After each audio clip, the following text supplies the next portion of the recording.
ہماری شکایت یہ ہوتی ہے کہ ہمیں وقت نہیں ملتا یا موقع نہیں ملتا۔ اللہ تبارک و تعالی، میں نے مثالیں دی تھی اس سے پہلے بھی، کہ اگر صرف جھکنے اور پیشانی ٹیکنے کی نام عبادت اور نماز ہوتی تو پھر بیچارے جو ضعیف العمر، بوڑھے، کمزور، لاغر، ناتواں لوگ ہیں جو کرسیوں پر بیٹھ کے پڑھتے ہیں، ان کی نماز کبھی بھی اللہ قبول نہیں کرتا تھا۔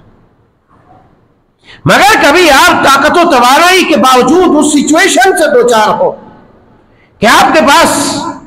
وہ جگہ نہیں جہاں آپ رکوع کر سکیں، سجدہ کر سکیں، اللہ آپ کی جوانی، محض آپ کی جوانی کے پیش نظر آپ کی عبادت قبول نہیں کرے گا۔ عبادت نیت صادقہ اور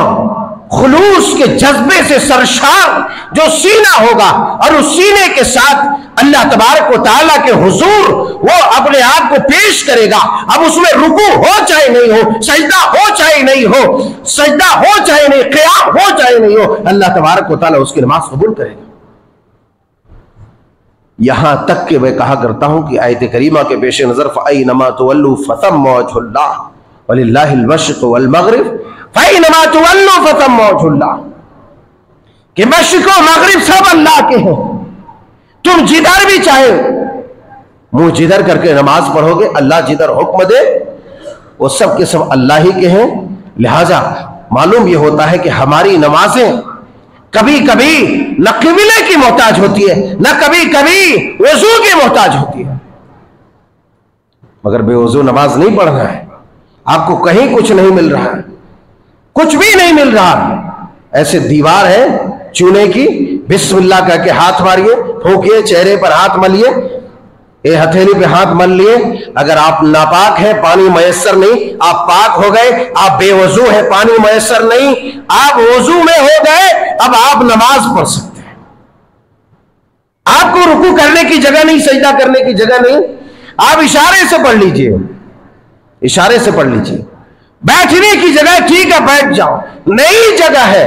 آپ کو قبلہ بھی نہیں معلوم کدھر ہے، لیکن آپ کو اتنا معلوم ہے کہ وقت ہو گیا ہے، وقت ہو گیا ہے، چاہے کہیں بھی رہو، سوائے باتھ روم میں نہ رہو، سوائے باتھ روم میں نہ رہو، گندی جگہ میں نہ رہو، باقی کہیں بھی تم پوری زمین میں رہو، تم اشارے سے پڑھ لو،